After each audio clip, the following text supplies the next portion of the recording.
Earlonne, have you read a lot of good writing in prison? Yeah, we write everything for the podcast. This is not about us. I mean, but you asked if I've seen a lot of writing. We're supposed to be thinking about the... Hey, I'm Nigel Poor. And I'm Earlonne Woods. And together we're the co-hosts of the podcast Ear Hustle that's produced inside San Quentin State Prison in California. Yep, we bring you the stories of life inside told by the perspectives of those who live it. And Earlonne, we're not just the hosts of Ear Hustle. We're also on the advisory committee for PEN America's Writing for Justice Fellowship. And you know the crazy part about that? What is that, my friend? I never thought I'd be on the advisory board. For prison? It's amazing. Prison, Actually, I never thought I would be on an advisory board either, and I'm so glad we're doing it together so we can help each other out. So, as members of the advisory committee, we're honored to welcome you to Breakout, Voices from Inside 2018. That's PEN America's annual celebration of award-winning work from their prison writing contest, which has been happening for over 30 years. That's 1988. No, I applaud PEN America because they've given guys inside and gals inside something to do. That's a long time, 1988. What were you doing back then? I was 17 in 1988. Were you doing any writing? Sadly, I was on my way to prison. Oh, okay. Well, I know you're doing much better now. So we hope tonight you're going to hear something that moves you. And if it does, please share it with the world. Definitely share it with the world. So, yes? Any writers in prison that you've read their works? And I have read liked? some really good writing in prison, starting when I was teaching here at University.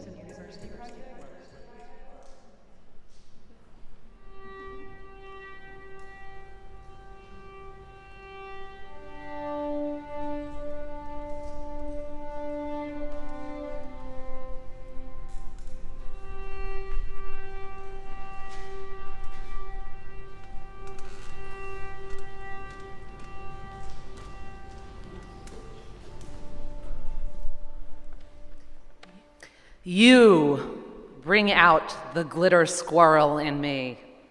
The reading dreamer, the yearbook's class clown, the nacho-eating twins fan, you bring out the glitter squirrel in me. The I spent my whole check on your Christmas present in me. The vegetarian who gets pork chops for her birthday in me. The Captain Crunch iceberg lettuce, Wonder Bread with mayo, American cheese slices and plastic vanilla ice cream with Hershey's syrup, Hostess cupcake and 2% milk in me. The Four Seasons skin and clumpy mascara housing laughing crescent blues in me. The negative B blood donor, black plastic flecks of white Elysium in me. The chalkboard paint on the front flower box announcing how many soldiers died in Iraq today in me. The plaid shirted tilled fields of the Red River Valley, spring, Durham, winter, wheat planter. The grass don't need to be mowed yet, oil-changing, dog-loving, omelet-eating, libertarian you. Yes, you. Mono-browed, golden heart cyclist of the North, you bring out the glitter squirrel in me. The otter and cat, because I tell everyone I'm Ragstock, but now Nordstrom's in me. The 12-pack a day of Tab for 20 years in me. The lighter and blower of candles, buying Sawat D to go pad thai with tofu at the Nicolette location with red fans and small tables, wearing a Crate and Barrel badge and something black in me. The I'm not going to talk about a novelist, I'm going to be it in me. The favorite Ant Street marching protester in me, the socialist hold my ground, I wish there were more sense of direction in me. The I'll plant thyme and lavender garden instead of lawn, can't change a light bulb in me. The pumps clicking on cobbles and fishnets, and everyone in women's studies hates me in me. The punks don't tan, Kinks concert in me. The thinking that whoever eats veal is a douchebag because they are in me. I am the most dedicated optimism you ever met, the optimist who stays the course no matter what. I am the one you warmed the car seat for. I am the one who ate all your fries. You bring out the glitter squirrel in me, pedaling tricycle to CCR, alone, making crazy eights in the basement, with hair like Farrah, thin Levi cords, comb in back pocket, the First Ave regular, the named after a nun, the Uptown Stroll, the Violent Femmes cassette Ford 250 Extend cab versus the Vespa and Roxy music, the Stella Artois, the Q-tip lover, the arthritis, the psychic warrior, the Thomas Merton. You bring out the glitter squirrel in me. tell my life with a garage full of stage props and set pieces, closets of old auditions and callbacks. My family visits me every night. Stepping into my green room before the show left, "We got your back," left, "You got this. I am the one who survives to love you. That is why my love is like chives. A love to recycle all thoughts. Lost I love so I can finish the story the way only a glitter squirrel can."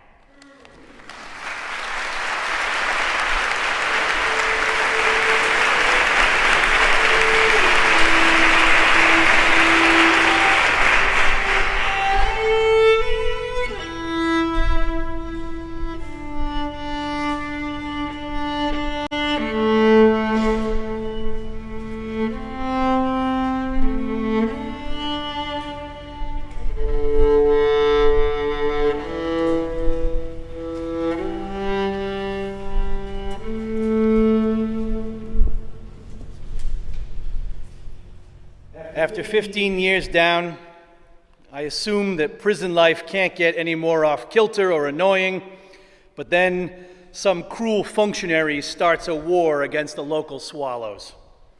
Each early dawn and during the fading light of dusk, I love to watch the hardy little birds hurtling in tandem by the hundreds, coasting and whipping around the sky, exercising or herding bugs maybe, or perhaps just flying for the joy of it. I enjoy it, watching their huge swarm, 1,000 strong, wheeling like drunken feathered acrobats, breathtaking and beautiful as they pursue and eradicate every bee, fly, mosquito, moth, and whatever else is in the air. Watching the sparrows is better than TV or pinochle, and it has the distinct bouquet of freedom. These American cliff swallows have been coming to San Luis Obispo for 1,000 years, flying up from Goya, Argentina, and once here, they frantically, industriously search out little globs of mud and build nests that resemble tiny brown desert igloos. The prison is smack dab in the middle of the little birds' centuries-old customary nesting grounds.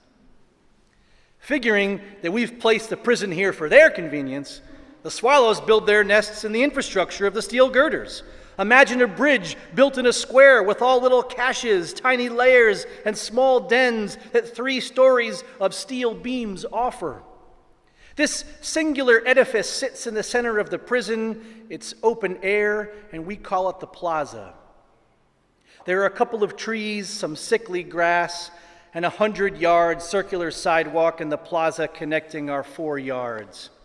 All the cops, free staff, and convicts march through it to work, to school, to the library, and everywhere else we are compelled to go during the day from 4 in the morning until around 10 at night.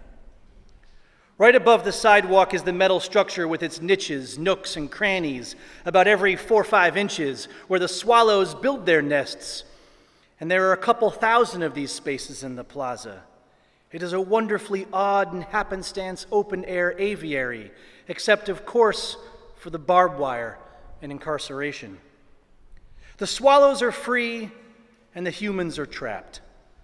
As we walk back and forth beneath their nests to school and work, the swallows, who apparently aren't afraid of humans, stare grumpily at us trespassing their prison.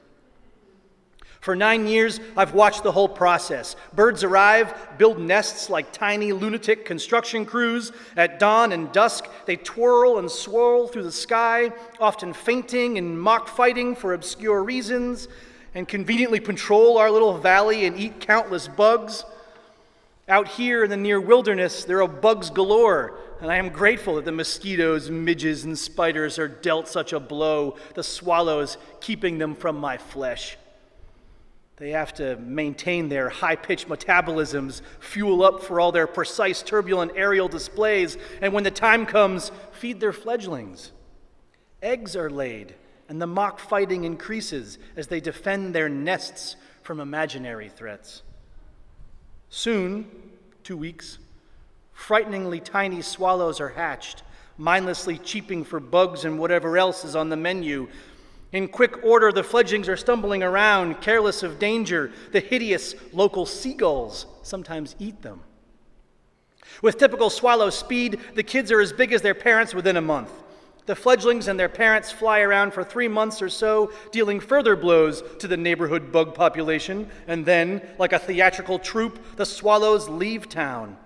The whole mad swarm wheel in circles, putting on one last show with the rising sun.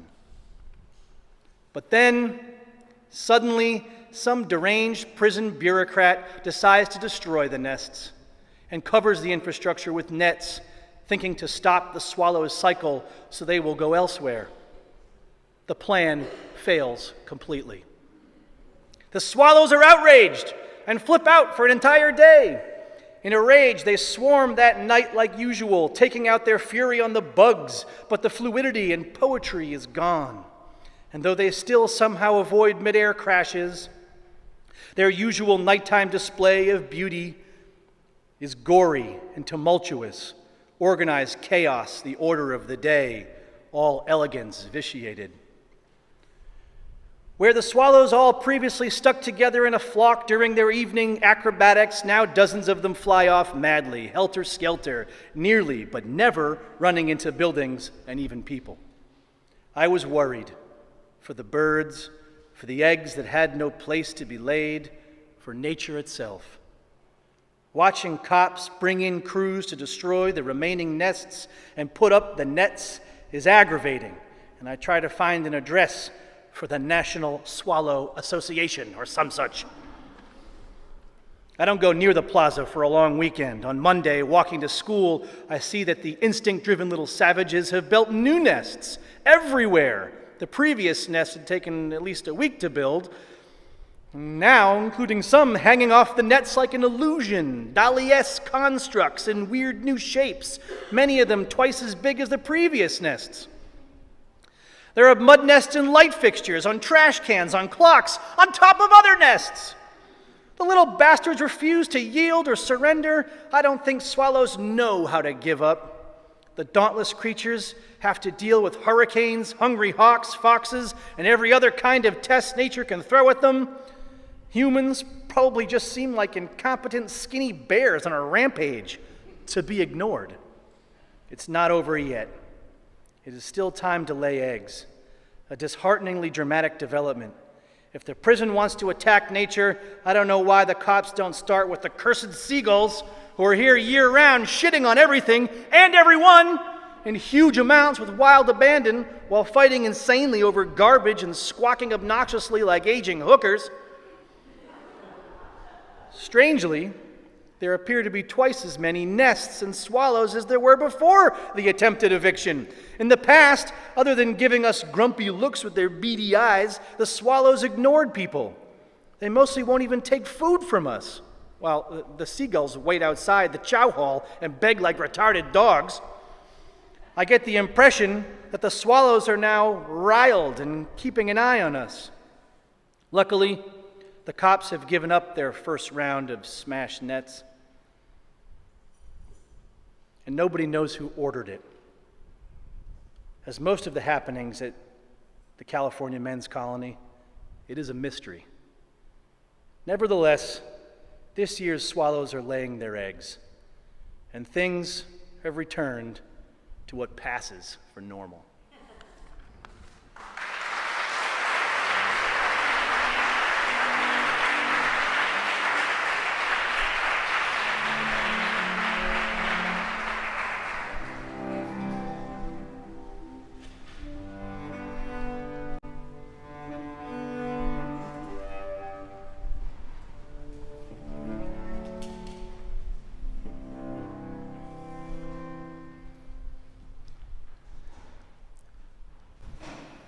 January 2nd, 2017. 5 a.m. in the shower, our power fails. Wet and naked and dark, we scream. Outside, the sky Frankensteins over our red castle like it's at war with itself. 5 bolts at once, playing bright notes, left, right, from white chapel steeple to black guard tower, horseshoes and snipers, race lines 5 miles long. They herd us out, stairs by flashlight, scrotums dripping. The wind swirls, hot and cold together. They pop our cage doors with a pry bar. They count our faces, our bunks, our feet. They are afraid too. Radios and keys and voices. Now I write, by lightning light. Storm flicker, no thunder, only silence. Heavy pains, pitter patter. Zeus fingers climb 1, 2, 3. Some strands red, God knows why. He's in here, in hell's veins. Dance, sky, dance. Like the clouds are killing each other. Battleships, anvils, Jesus Christ. Blind with awe, I cannot sleep, beholding worlds within worlds afire. Virgin thunder, rifle shot, split-second sculptures, scabrous red. We all watch, silent as a church, as brightness gives way to rain and gray. I'm losing the muse now. Guess I'll retire my pencil. I stop when it becomes more about the writing than the seeing.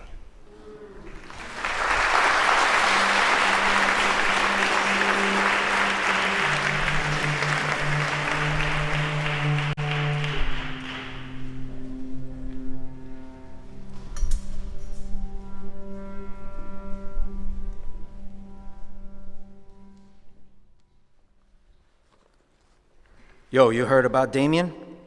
I look up from the paper. It's Fizz, standing in front of my cell. Them dirty motherfuckers poked up Damien, he says, staring wide-eyed at the grout on the floor. Can't believe this shit. I slide my papers inside a manila envelope, drop them on my locker. All I can do is blink. Forget Damien, erase him from my memory. Fizz goes on. Caught him in G Block stairwell. Hit him with the bone crusher. Ice pick? He nods, chest and throat. Knew that shit was coming, I say, lighting a cigarette. Fizz leans against the wall, says it was for a pair of Pumas. Yeah, you heard right, Pumas. Not Pradas, Pumas. Fucking sneakers. That's how much a life is worth in this shithole. I take a deep drag. I gotta get the fuck out of here. Keys jingle at the end of the tier. CO's coming to lock up dude that did this. Take him to the box and beat the black off of him. Right down to the white meat, to the bone. You ever heard of that kind of beating? I doubt it. I bump fists with Fizz. He leaves to go lock in. Shit gonna get real quick. I'm on my bunk blowing smoke rings when I hear thrashing, punching, kicking, batons and walkie-talkies clatter on the floor. The guys are screaming now, shaking their bars. Some are screaming, "You better kill them motherfucking pigs." And some are just screaming, letting off steam. Regular prison shit. They cuff up the dude that got Damien, drag him off the tier past my cell. I can tell his teeth been kicked in the way he moans. There's a puddle in front of my cell. Somebody gotta clean that shit up. Guess who? For the last 3 years, I've been doing cleanup duty around here. Blood, shit, snot, piss, and semen ain't nothing to laugh about. Sure enough, I'm called out. I lay the powder down and wait a few seconds before spraying the floor. A few teeth sprinkled within. I'll sweep those out later. The tier calmed down by now. Everyone chilled out with Dutch Master and Pruno. The day's events already forgotten. Lost in this hole. This point where moments, before and after emptiness, ellipse and decline. I turned out just like my pops did, just like my mom said I would, just like my teachers said. Cleaning up garbage for white people at a maximum A correctional facility janitor. Last I heard, Pops was homeless, wandering around Manhattan looking for odd jobs.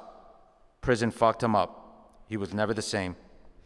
And after a few years in here, I don't know if anyone ever is. A lot of tension in the air today, everybody on edge. Word on the street, Fizz and his people's getting ready to approach them dudes with son who caught Damien. I'm gonna fall back from the yard tonight, chill and read a book. Fizz ain't coming around this morning. But that's out of respect. He know I ain't with the bullshit these days. I turn 34 next week. Gotta grow up sometime. Even if it's in a place where it's impossible to do that. Where whatever age you come in at, you stay at. That puts me at 19 years old, a ripe 19.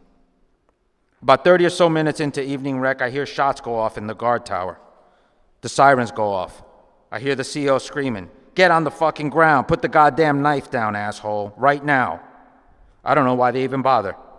Nobody ever listens. More shots go off. I lay my book on my chest, close my eyes. Guess Fizz is gone.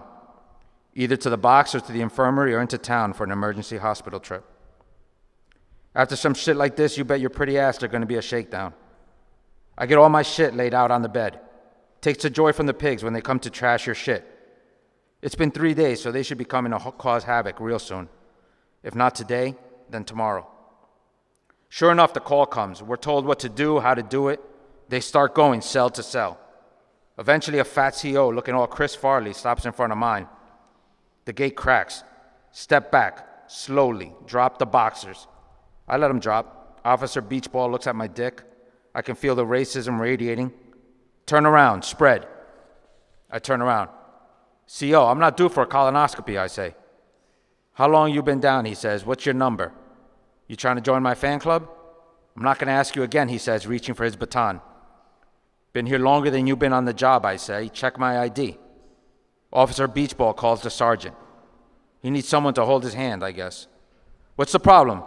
This guy's being an asshole, he says. Yeah, what'd he do, the sergeant says, rosy-faced. Jerk off won't tell me his din, Sarge. You calling me over for this bullshit? Are you fucking kidding me, he says, before grabbing my ID off the gate. It's right here. Right fucking here. Officer Beachball glares at me. 11A0671, the sergeant reads off the card. That's you, right? Yep, I say, struggling to keep a straight face.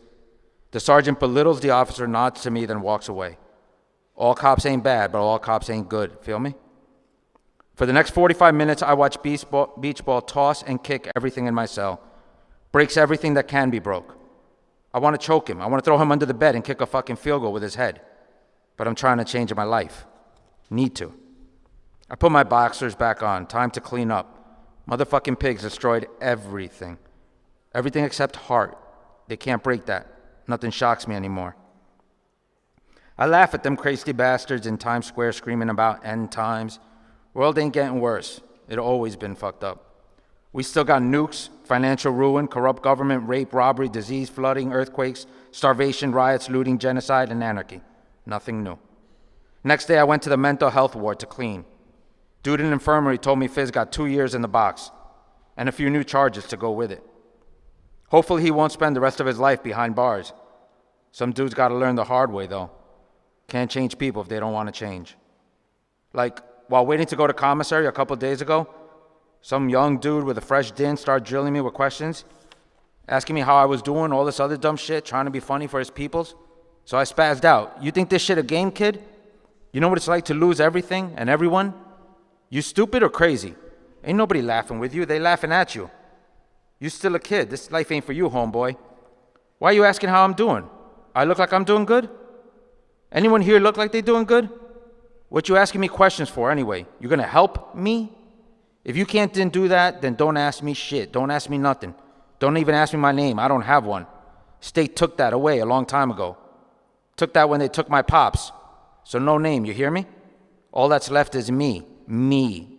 A man. That's all I am. An ungodly, godlike man. You don't know what that means? Might never. An ungodly, godlike man. Don't know what that last thing meant, don't know where it came from, but I said it, and I meant it. Anyway, the young dude looks at me strange, shuts his mouth, keeps it moving, everyone quiet.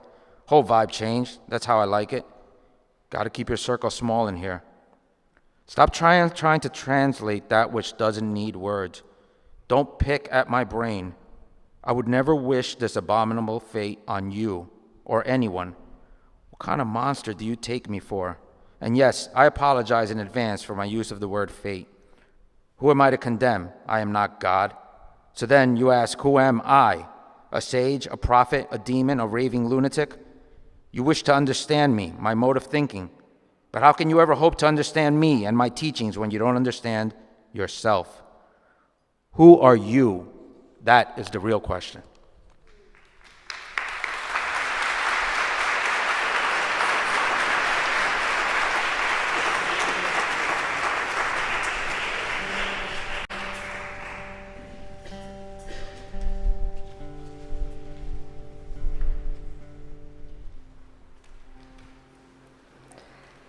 Sometimes I fear I might be a sociopath.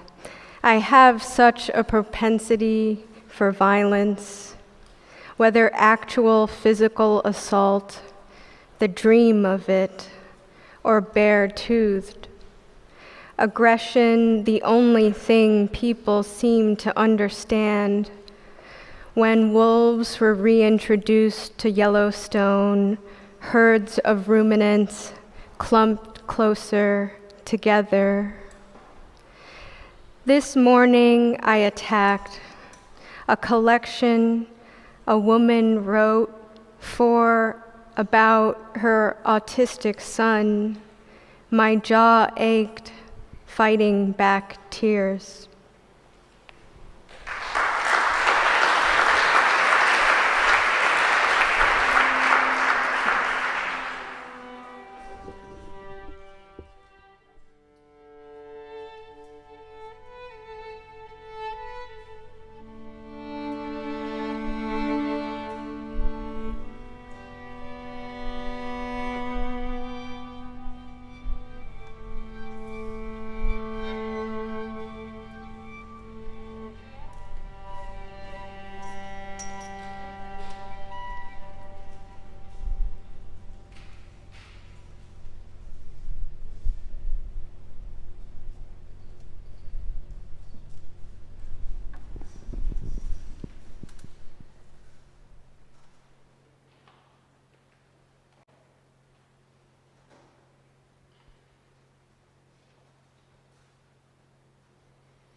Every day I visited Gus for 3 hours, except on Fridays when I'd stay for 6.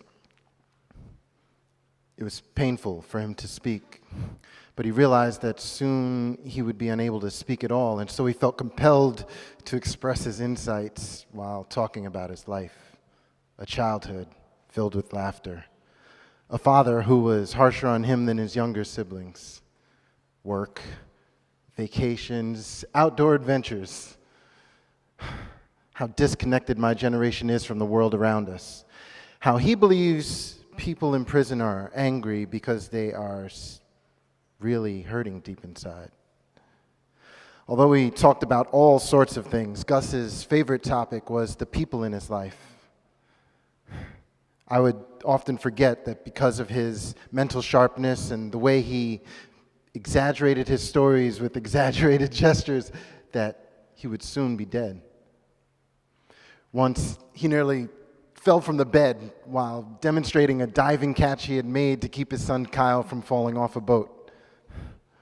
He was dying, but he was full of life. As Gus would speak about the love for his kids and the things he wished he had done better, I thought about what it would have been like to have a loving father, or any father. What is the thing you want your son Josh to remember? Always avoid, cough, cough, situations that are not good for you. Cough, cough, cough. In your thoughts and heart. In late October, when Gus's ability to speak was nearly gone, he sat gazing more intently than normal while I waited eagerly to write down his piecemeal utterance. I'm innocent. My kids know, and I want you to know.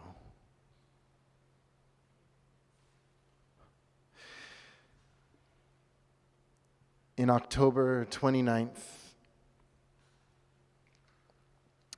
I arrived and Gus was sleeping. He had begun sleeping more during our visits, so I would clean the room, empty his urine bottle, and sit bedside, thinking about my own existence, waiting for him to wake up.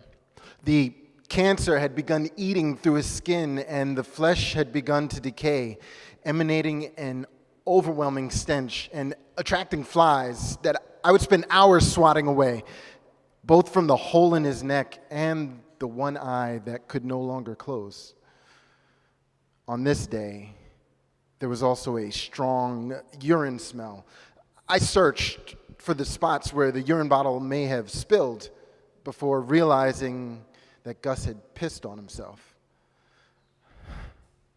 Later that night, Gus was unresponsive to the nurse's evaluation and had begun an arrhythmic breathing pattern known as agonal breathing. It resembles gasping and is usually a sign that the lungs are shutting down. It's also a sign that death is very near. A vigil was called. In the dark, I sat next to the bed holding Gus's hand while realizing that up to this point, I was unknowingly hoping he would miraculously get better. Once, I'd found a dying plant stuffed behind the locker in the chapel and nursed it back to life with water, loving energy, and reggae music. I secretly hoped the same would work for Gus, so all night long I played Bob Marley songs and poured energy into willing him through the night.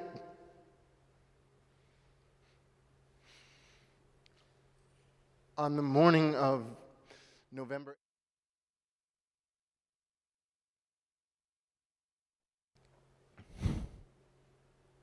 it's said that the hearing is the last function to go. That night, that infirmary sounded like a concert. A few weeks later,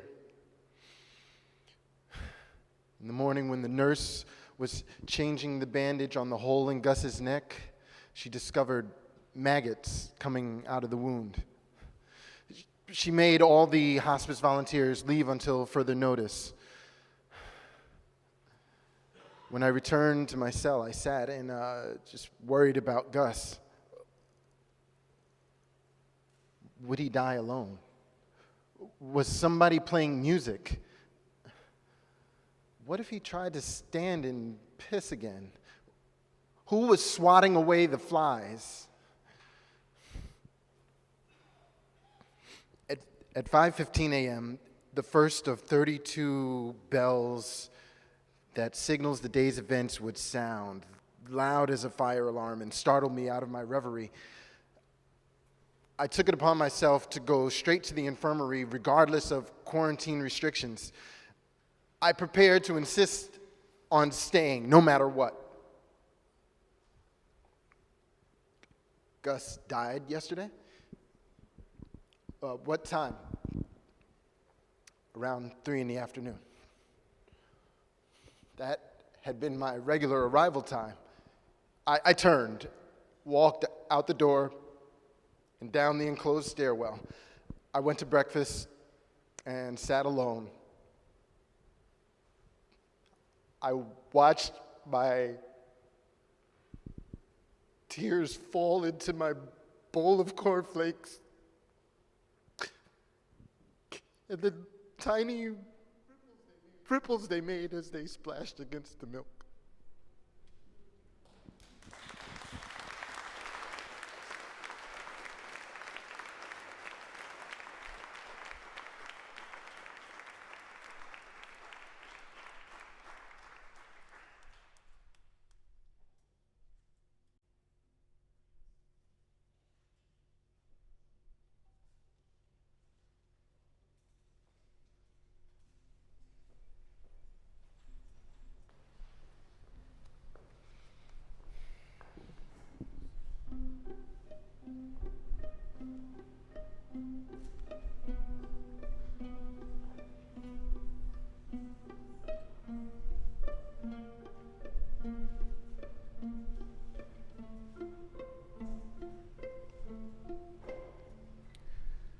If there's a place of grace, it is not here. Besides this seasonal stream, the water does all the things that water does. Burble, trickle, rush, and roar. Like the moments of our days become lives. wearing us smooth. We are not river stones. There is no grace here. This is just water. Just like food is not love, and washing your hands of the heart stains is just a myth. Forgiveness does not flow like water. It's fall. It's always fall now. Leaves are not hands. Still, I read their palms. My fingers drift along the frame of a still leaf. I tell the leaf, sometimes you are outgoing. Sometimes you are wary. You find it scary to reveal too much. The trees share decades, but their leaves are short-lived. Forgotten moments, frozen in an orange fire. I practice forgiveness and gratitude and mumble a jumbled prayer. As I set the leaf sail, I follow the glass glide of its early journey. Then, as I stumble over dirt, beer cans, condoms, this becomes a mirror of my own life. The stem, like dreams, make an impotent rudder. The leaf drifts past the rock as my leaf circles in an eddy of a near miss. A boulder becomes a matter of perspective. My own hurt becomes the stream. My pain wearing smooth the lives of people I love. I watch the leaf circle, circle, sink. I go back to the place I started. I find another leaf. If this one sinks, I'll find another. I know that this stream is not forgiveness or goodness or grace, but it is the only water I have. Thank you.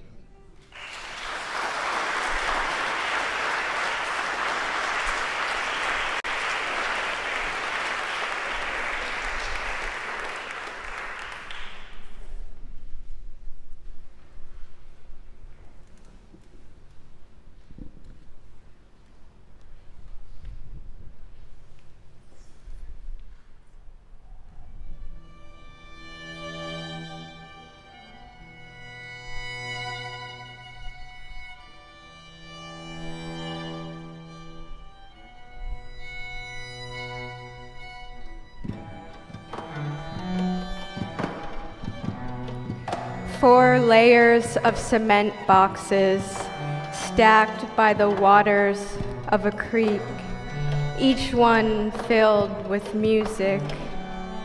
A stranger sits on my bunk, eating a box of tiny animals.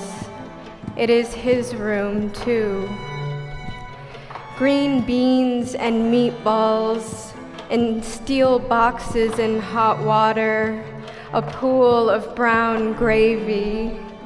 I accept the filled plastic, slouching along the steel rails, collecting myself from the assortment.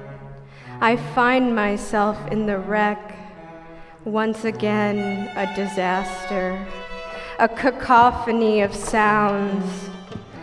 The large orange ball, like a hurling meteor, gravity descending. The plastic ball bounces between wooden hands on the green table. Someone is knocking, a sharp diamond of light in the middle of the dark glass. Then the Cosby Show. Theo, are you crying? There in the dark room in the box. Theo, are we brothers?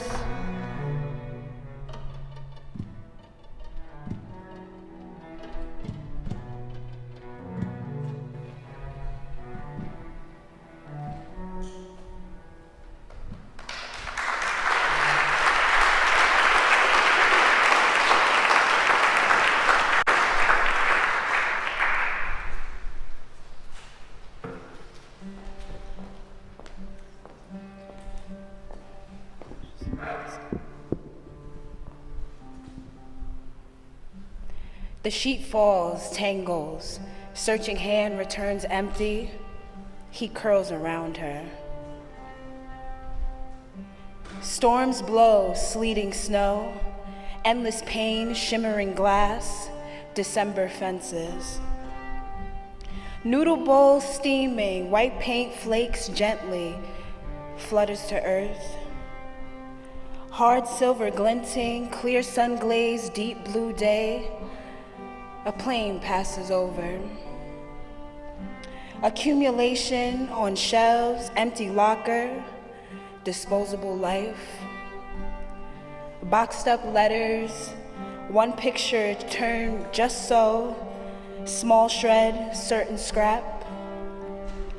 Razor wire ruins view, sun setting, fire cedars, phoenix in the ashes.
I do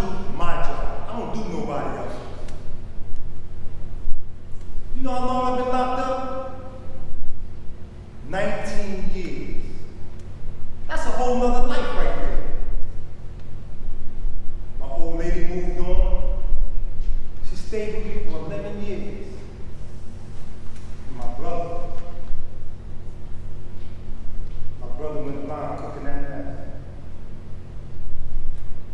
Listen, all I do is listen to the radio and read some books. That Game of Thrones was up.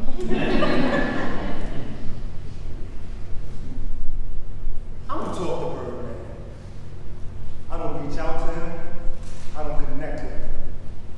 Yeah, sometimes he buy me soda or ice cream.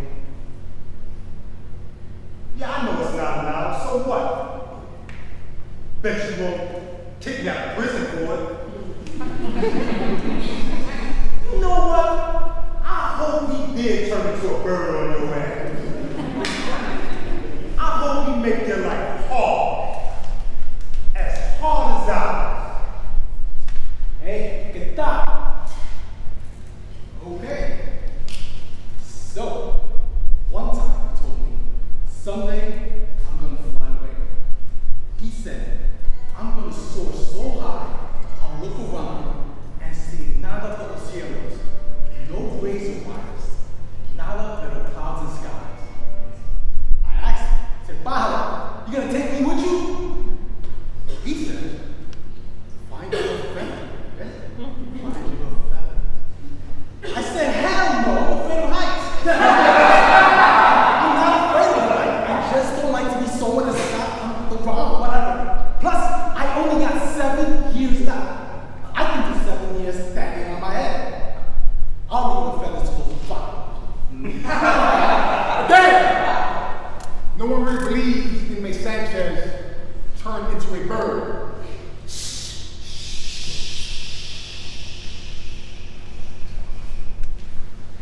This is a picture of a red-tailed hawk. It is interesting to note that inmate Sanchez Pajero, which means bird in Spanish, inmate Sanchez and the red-tailed hawk in this picture do look similar. This particular book is not available to be checked out, but the inmates are allowed to read it during the signed library time.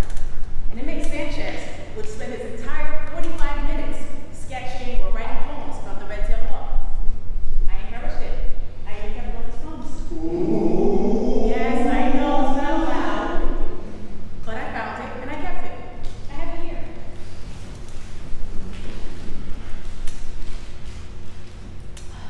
Each day, my soul shrinks. Wind doesn't taste the same through razor wire. A library is an amazing place. Entire universes in one little bitty room. I encourage all the inmates who came here to dream big, to let their souls breathe. I don't know if inmate Sanchez turned into a bird or not, but it is interesting to imagine, wasn't it? Spending your life soaring where the air takes away it should.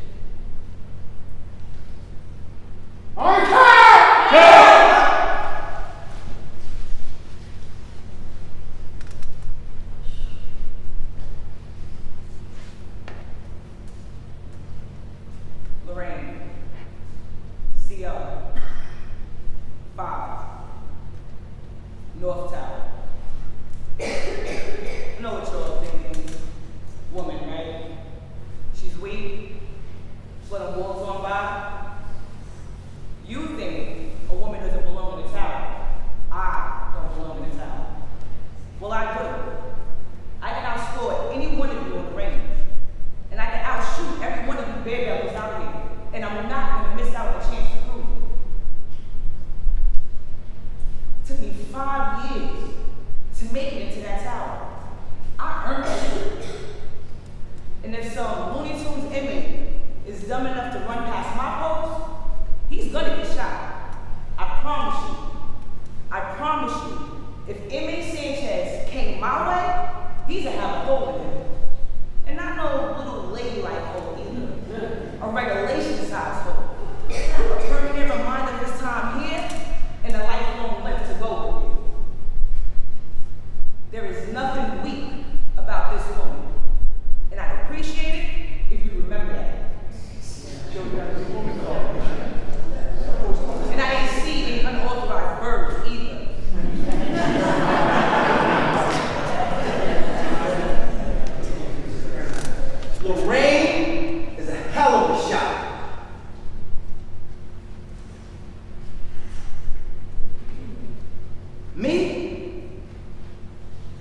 couldn't hit water if I fell out of a boat. I don't believe this inmate turned into a red-tailed hawk or any other type of bird. Listen, truth is, I can't imagine anything worse than being locked up. I can't imagine being locked up myself. To look around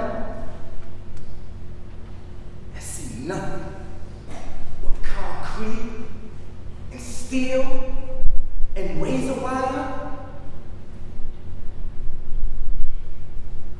I'm not saying nobody belongs here, but decades.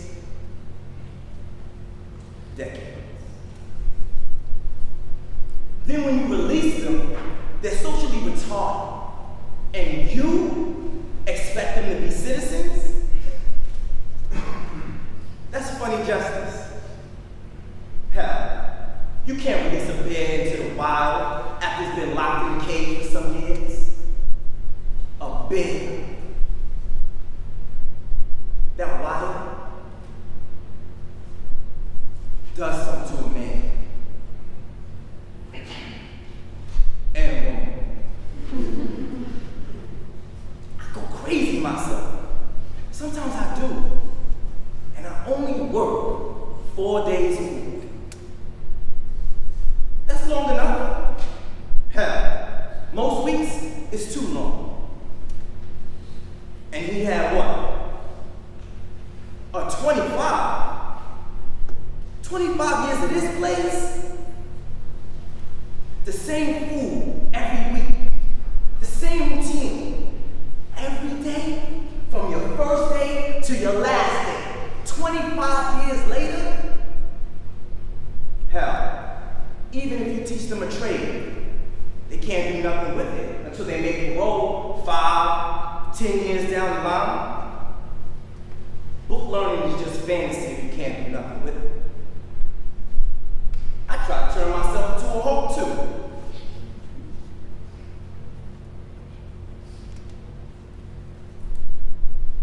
But I really like those scissor-tail flycatchers.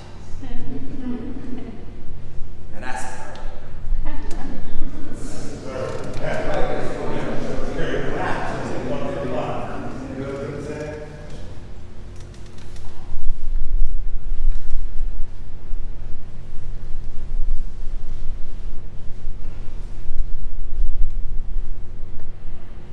They told me he escaped. Warned me. Warned me. In one phone call, you took everything I built away from me. And now you say that he's turned into a bird. What am I supposed to do with that? Am I supposed to be afraid of birds now too? Then what? Trees? I'll stay away from trees. Then grass. Will grass be next? I hate him for what he did. He deserves prison. He hurt me. He made me think that what we did was normal. But I'm tired of being the victim. I'm better than that, bigger than that. No one will let me be anything else. You make me the victim. I want to forgive him and move on. To accept his apology, if he has one. And if not, screw it. But I need to move on. And no one will let me. I hope he did turn into a bird. And he poops on this whole stinky system. I'm tired of hating.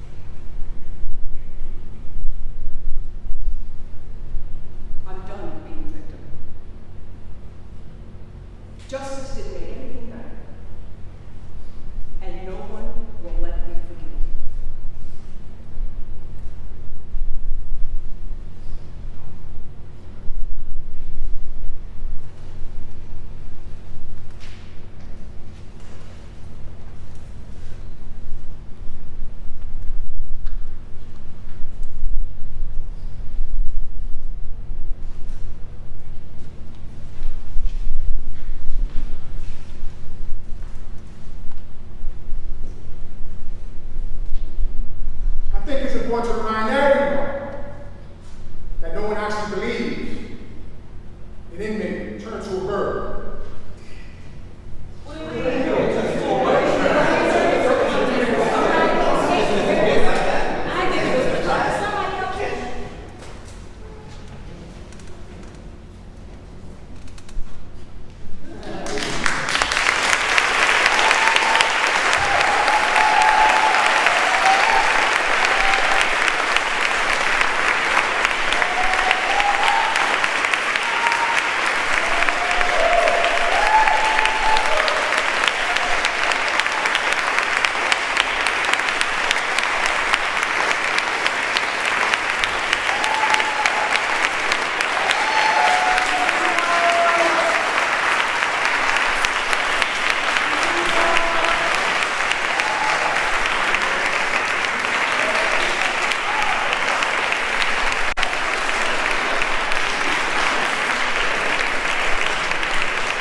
many